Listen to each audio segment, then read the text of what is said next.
清脆爽口的蘑菇大杂烩，你们不尝试一下吗？大家好，我是小新。首先准备1颗白蘑菇，1颗灰蘑菇，再来1把茶树菇，我只认识这一种。准备1盆清水，先把茶树菇处理一下。这个杆杆比较粗，给它撕成细条状。新鲜的茶树菇声音很脆，等会炒出来口感也很好。底部我们就不要了，给它处理掉。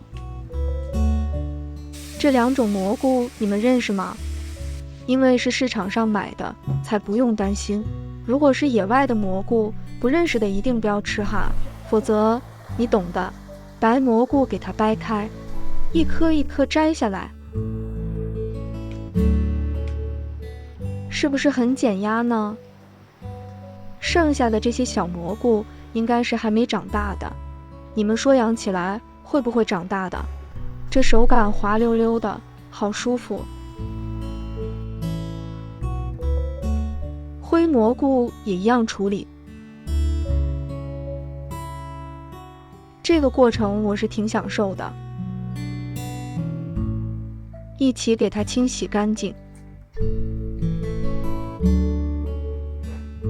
多清洗2遍，洗掉表面的杂质。配料我们也处理一下，生姜切成细丝，放一旁备用。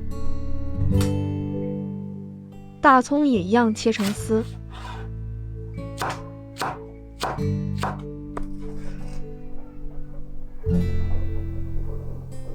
这次买的是1个黄辣椒，1个红辣椒，这样搭配颜色就好看了。配料准备完毕，锅中加水，水开后倒入蘑菇，煮个2分钟就可以捞起来了。焯水主要是为了杀菌，这样炒起来也更容易熟。重新起锅，加入适量的花生油，放入姜丝、大葱，一起爆炒一下，激发出葱姜的香味。再倒入蘑菇，来回翻炒一下，倒入切好的辣椒，加1勺蚝油，一起翻炒均匀，再加点盐，翻炒个5、6、7、8下就可以出锅了。就这样，一道鲜美的蘑菇大杂烩就完成了。怎么样，喜欢吗？炒出来的蘑菇吃起来脆脆的，非常下饭。你们也去试试吧。